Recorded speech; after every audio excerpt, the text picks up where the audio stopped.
les va? Muy buenas noches, bienvenidos.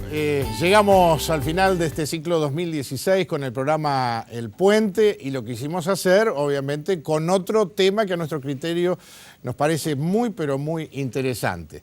Realmente a lo largo del año hemos compartido encuentros muy importantes, este no va a ser menos. Y estaba pensando cómo abordarlo, porque en definitiva la invitada que nos acompaña tiene una historia impecable sobre el estudio del tema que vamos a abordar. Y el tema no es menos importante porque es un tema que tiene importancia a nivel internacional. Así que vamos a intentar mezclar las dos cosas en estos próximos 60 minutos que tenemos destinados al puente. El tema son las huellas fósiles de Pehuenco. Creo no equivocarme, pero un yacimiento único en el mundo sobre este tema. Lo va a corroborar Teresa Manera de Bianco, doctora en geología, que hoy está con nosotros. ¿Cómo te va, Teresa? Muy bien, muy bien. Qué gusto tenerte aquí porque con Teresa nos conocemos hace muchos años. Allá por el 86, 87 aparecieron estas huellas, 86. 86, octubre del 1986. Y ahí empezamos un poco el periplo periodístico sobre este tema, ¿no? Que realmente es muy interesante, ¿no? Sí, las conocimos casi juntos. Casi juntos, Sí. No, pero los hacedores, vos y tu marido. Mi marido los encontró, sí. Bueno, contanos un poquito, obviamente, cómo fue esa experiencia, si nos podemos remontar a ese octubre del 86, a ver, contame. Bueno, eso fue en un momento, yo siempre aclaro, en un momento que no existía la ley de protección de los fósiles, que entonces cualquier persona podía coleccionar fósiles. Esa era la realidad del momento. La realidad del momento. Y con mi marido queríamos hacer un museo para Punta Alta, un museo de ciencias naturales que no existía. Sí. En esa época teníamos la loca idea de hacerlo en casa. Pero bueno, en Punta Alta, sí. ¿no? Pero bueno, eran esas fantasías que uno tiene. Y recorríamos la playa, recorríamos la Argentina también, pero sobre todo la zona costera de Coronel Rosales, donde ya desde Darwin se habían encontrado fósiles, y que después de las grandes marejadas, la arena con viento sur, desaparece, el viento saca la arena de la playa y aparecen las rocas que están abajo. Y ahí es donde se encuentran más huesos fósiles. Entonces, ese día de octubre sopló su viento del sur toda la noche y mi marido dice, me voy a adelantar a recorrer la playa, después te vengo a buscar. Pues yo tenía mis hijas chicas. Él también fanático de esto. No, sí, fue un apoyo. Su profesión es doctor, es médico. Sí, claro, gracias. Bueno, por eso me acompañó en eso, ¿no? Y él era el de la idea del museo, era él. Yo era más de estudiarlas, de buscarlas, pero él era vamos a hacer un museo para Punta Alta. Bueno, y esa mañana entonces madrugó y con Lucía, una de nuestras hijas, fue a recorrer mientras yo con las otras dos terminaba de prepararnos.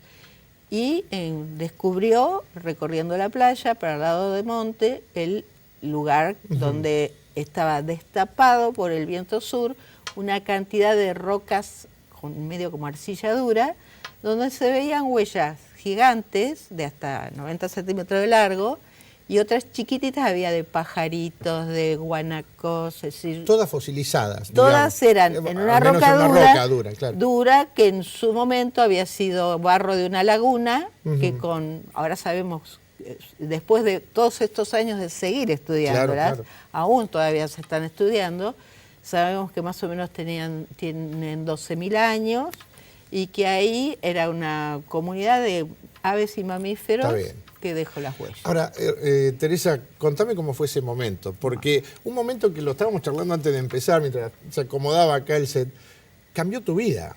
Sí, obviamente. Cambió tu vida profesional al menos, ¿no? Claro. Sí, yo en ese momento, yo había trabajado en la universidad cuando me casé y me fui a Punta Alta, yo nací en Bahía Blanca, cuando me fui a Punta Alta dejé de trabajar por propia decisión. Pero me conecté con una profesora de paleontología, porque si bien yo había empezado a hacer trabajos en minería, en mineralogía, a mí me gustaban los fósiles. Entonces, sin trabajar en la universidad, empecé a trabajar con Silvia Aramayo Y entonces cuando ese día, sí, el del descubrimiento, primero les digo que era después de la sudestada, cuando se calma el viento, pero el aire fresco todavía, sí, era maravilloso ver la playa, era una emoción. Sí, sí. Pero enseguida la llamamos a Silvia y al canal de Punta. Claro, bueno, exactamente. Entonces, ahí fuimos todos, ahí al menos la prensa, ¿no? Claro. Ahora, claro. Teresa, en ese caso, en ese momento, ¿ustedes ya sabían que esas eran las huellas? ¿Suponían que esas eran las huellas? ¿Hubo que estudiarlas para después saber que eran las huellas? No, sabíamos. Ya sabían. Porque se habían encontrado en Monte Hermoso unas huellas no tan bien conservadas, claro, de un perezoso gigante. Mi marido, cuando las vio, supo que eran huellas. Es decir, sin ser paleontólogo. No, y después eran tan claritas que vos veías la huella de guanaco, no era de guanaco, era de vaca, pero era, claro. Era ese tipo, sí. Con pezuñas y otras que de pajaritos y de flamencos. ¿Qué le aportó? Sé que mucho, por supuesto, pero para tomar magnitud, ¿qué le aportó esto a la paleontología internacional, ¿no? A la paleontología mundial? Bueno, este es un lugar donde se pueden ver una serie de animales, aves y mamíferos. Dentro de esos mamíferos hay algunos que viven todavía, otros que se extinguieron, de un momento de la historia de la Tierra, que se llama Pleistoceno tardío, es hace más o menos 12.000 años. 12.000 años. 12.000 años, y además de encontrar toda esa evidencia en huellas, las huellas te dan, cuando uno estudia huesos, estudia cómo era el animal, pero con las huellas, además de ver cómo era el animal, sabes el comportamiento. Ajá. Sí, los que caminaban con el cachorro al lado, los que iban en manada, qué actividad estaba haciendo, si estaba corriendo, si no estaba corriendo, es decir, que da idea de comportamiento animal. Justamente te iba a preguntar, al menos yo tenía anotado esto, si las huellas marcan un camino, si estas huellas dicen algo justamente, porque esto, lo acabas de decir hace un ratito, esto era una laguna, que luego el mar la fue tapando y es lo Pehuenco lo que vemos hoy, ¿no? Claro, en ese momento, en realidad el mar estaba como a 100 kilómetros de la... 100 kilómetros. Sí, 80, bueno, 100, sí, una cantidad para tomar así. una magnitud. Y el clima era seco, muy seco y frío. Y ahí iban a tomar agua. Entonces, cuando llovía, se juntaba agua dulce, era una zona deprimida, agua dulce, ahí entonces iban a tomar agua, iban los flamencos, los patos, se iba secando, quedaban las huellas, y después en otro momento de lluvia, porque torrencial, se volvía a cubrir. Entonces tenemos muchas capas, no es un lugar solo. A veces hay personas que se creen que es un grupo de huellas. Es toda la costa entre Pehuenco y Monte Hermoso, y probablemente las capas sigan por abajo de los médanos hasta la laguna Sauce Grande. Por eso a veces parecemos pesados, del hecho de cuidar, de no pasar, ese es otro tema, y de que no haya emprendimientos inmobiliarios entre Pehuenco y Monte Hermoso, claro, porque eso es una reserva abajo de las dunas. Habrá que ver qué pasa, ¿no? Con el tiempo. Pero con el tiempo, pero ahora hay una elevación del nivel del mar. En la medida que el mar erosione, va a aparecer más huellas y van a desaparecer los balnearios, pero van a quedar las huellas. Teresa, y estamos hablando de huellas, nombrás flamenco, nombrás... ¿Huellas de qué específicamente? Porque creo que hay tres áreas, ¿no? Con diferentes huellas. No, lo que pasa que ahora, como eso es reserva, hay 3 áreas diferentes, pero unas con huellos, otras con huesos y otras con restos arqueológicos. Bien, bueno, hablemos entonces de huellas de qué. ¿De qué? Bueno, como dije, mamíferos, dentro de ellos el más grande de todos, el megaterio, que era un perezoso gigante, que si uno lo ve en las reconstrucciones parece un oso, pero bueno, con uñas muy largas, las patas hasta 90 centímetros, hay huellas muy grandes. Otros perezosos gigantes más medianos, no solo un tipo de perezosos, hay varios. De hecho, este invierno encontramos un tipo de perezoso diferente que hay que estudiarlo.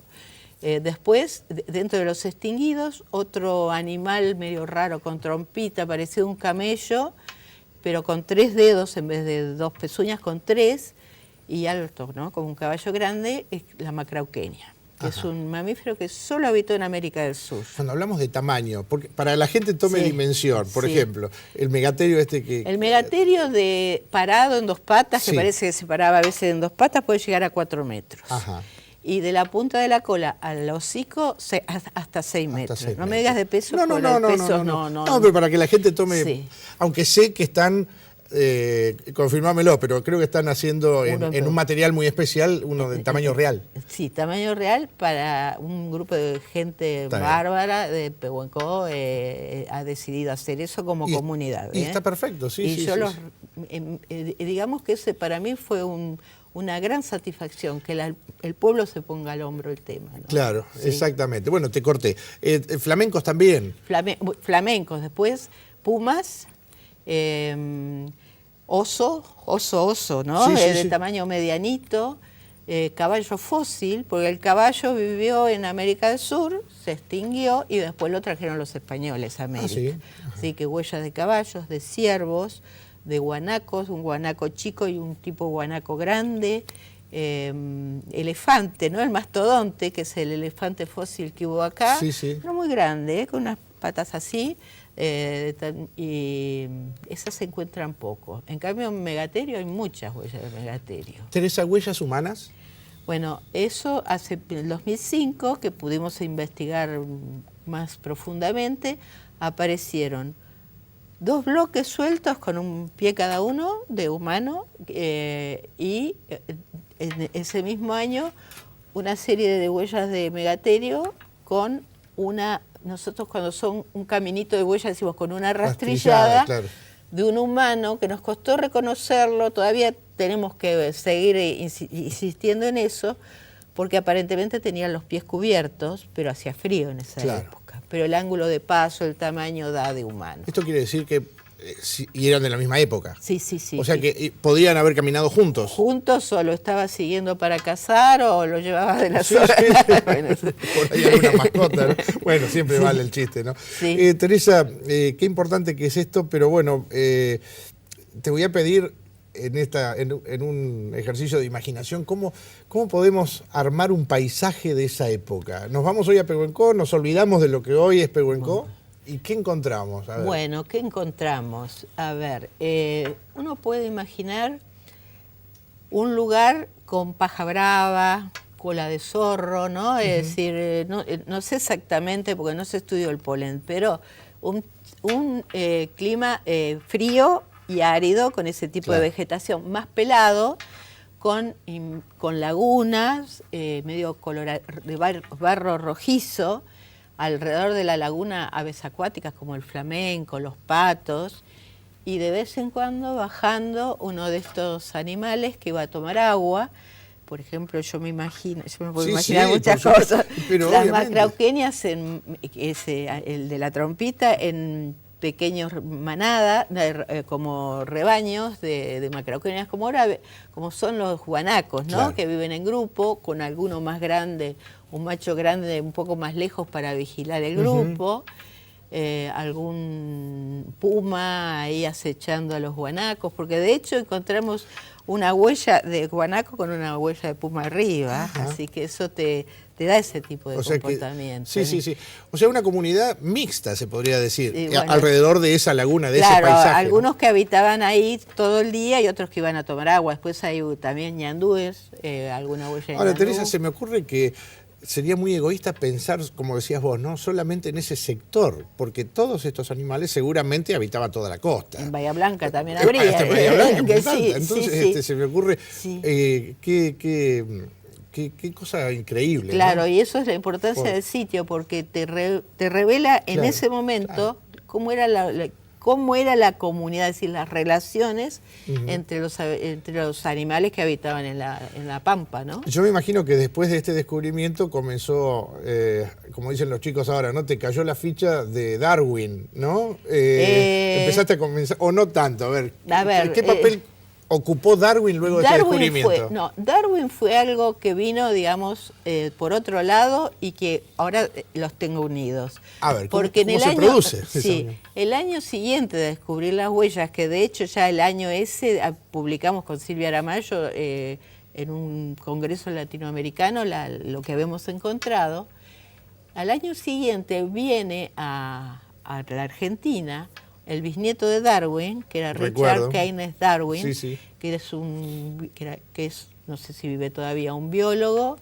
pero que estaba reeditando el diario de viaje de Darwin, siguiendo el mismo camino que siguió el Beagle. Entonces, acá en la zona estuvo, él quería conocer Punta Alta, donde está la base naval, y la barranca de Monte Hermoso, que en realidad es lo que la gente de Pehuenco le llama las rocas. Que son los dos sitios donde Darwin sacó fósiles y además que habla mucho en el diario de viaje. No está publicado en castellano, el diario Día a Día. Y en esa, ahí cuenta que estuvo 2 veces en la zona, en 1832 y 1833. En el 1832 queda 45 días en lo que sería batería, por ahí anclado el Beagle. Y Darwin descubre la barranca de Punta Alta, donde saca sus primeros fósiles. Bueno, todo eso yo sabía de Darwin porque lo había estudiado, pero empecé a darme cuenta de lo importante que era para nuestra zona la presencia de Darwin. El año siguiente se queda en Bahía, pero va a Punta Alta, sigue buscando fósiles. Porque se dice, obviamente vos me lo vas a corroborar, que nació en esta zona de Pehuenco todo lo que es la teoría de la evolución, de acuerdo a Darwin, ¿no? Bueno, en cierta manera, es decir, Darwin a lo largo de su vida fue buscando información, pero los fósiles que encontró en Punta Alta y en las rocas le hicieron, y eso se sabe por sus libretas de viaje, aceptar por primera vez que la vida había evolucionado, porque dice, este debe ser un antepasado del peludo que veía. Ese en Punta Alta, en la base, y el otro en Farola Monte Hermoso pone, acá encontré un más chiquitito, pero debe ser el antepasado de la liebre patagónica que antes vivía en esta zona, ¿no? Qué importante, ¿no? Y se me ocurre que esto es una opinión mía, para Pehuenco, para nuestra zona está devaluado Darwin. Para mí no le estamos dando la importancia que tuvo su presencia aquí, me parece. Nosotros, esto es mío, tanto desde el museo Darwin, claro. Incluso la gente de paleontología de la universidad, tratamos de difundirlo, pero lo que pasa que, no sé, a veces estos temas... Quizás son mucho del ámbito científico, quizás, pero son divertidos, porque claro. Darwin era... el otro día me preguntaron, ¿por qué? A mí me gusta Darwin y me hubiera gustado ser amiga de Darwin, porque era un tipo era re amable con la gente, interesante, ¿no? Qué bueno. Bueno, hablando de conocimiento de las huellas, vos sabés que salimos a la calle siempre en este programa para hacer algunas preguntas respecto al tema. La primera pregunta que hicimos fue, ¿conoce de la existencia de las huellas fósiles en Pehuenco? A ver si la gente sabe o no sabe. Dice que son de dinosaurios. A ver si dice que son de dinosaurios. ¿Qué dice? No, la verdad que no. ¿No? No. Además soy de Salta, así que... ¿De Salta? Sí. No. Sí. Pero no las conozco, no fui nunca. No, ni idea. Sí. Las huellas que están, sobre el mar. Sí. Bien. Sí, las del Megaterio. Bien. No lo conozco. No. Bueno, las hay, ¿sabías? Sí, me habían comentado algo así. Lo leí hace como 2-3 meses. Sí. Sí.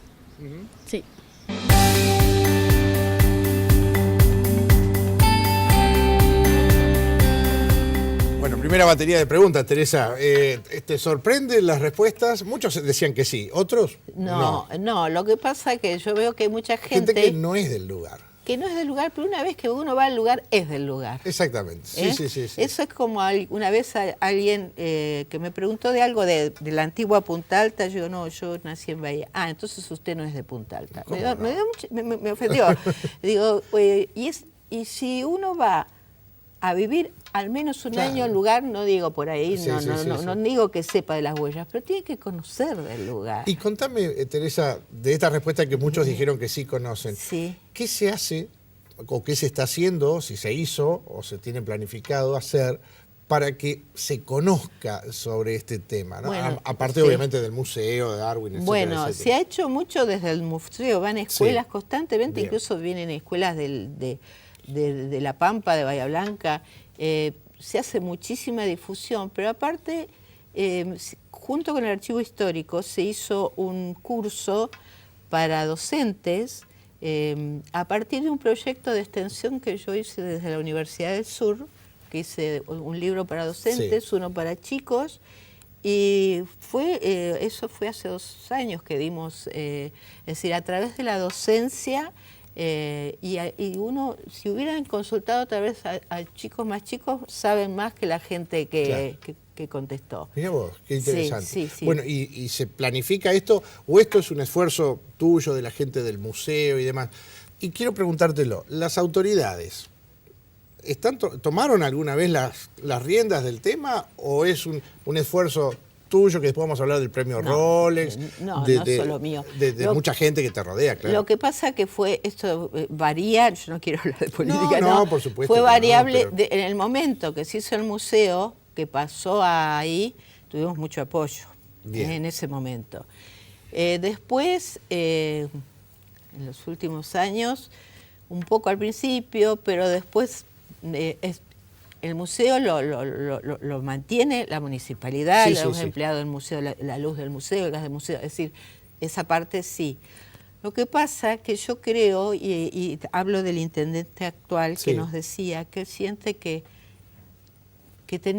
como que no pueden, pero dice, nosotros es como que lo estamos dejando en segundo lugar porque hay otras cosas. Siempre hay otras prioridades. Pero al menos en este momento nos han prestado atención. La otra vez vino el ministro de Ciencia y Técnica de la provincia y con el intendente estuvieron como 1 hora charlando en el museo para ver qué podemos hacer. Es decir, que fue oscilante. Bien. Teresa, ¿las huellas están a la vista permanentemente o tiene que producirse este proceso que vos hablabas al comienzo de digamos, sudestada y demás, ¿no? En general, cuando hay mucho tiempo de viento norte, se tapan. Claro. Lo que pasa que el sector donde están las huellas, que ahora está la playa cortada, ha hecho que en la medida que se cortó la playa y no circulan autos, se junta más arena, se erosiona menos la playa. Eso es no habría que circular por las playas. Pero sí, este invierno vimos unas huellas hermosísimas, pero igual en el sector es interesante ir, porque al estar cortada la playa y los guardaparques cuidan el lugar y no dejan ni sacar ni un caracolito, ven cosas que no se ven en el resto de la costa, toda degradada por los vehículos. Ahora vamos a charlar un poquito de ese tema. Tenemos que hacer la pausa, Teresa.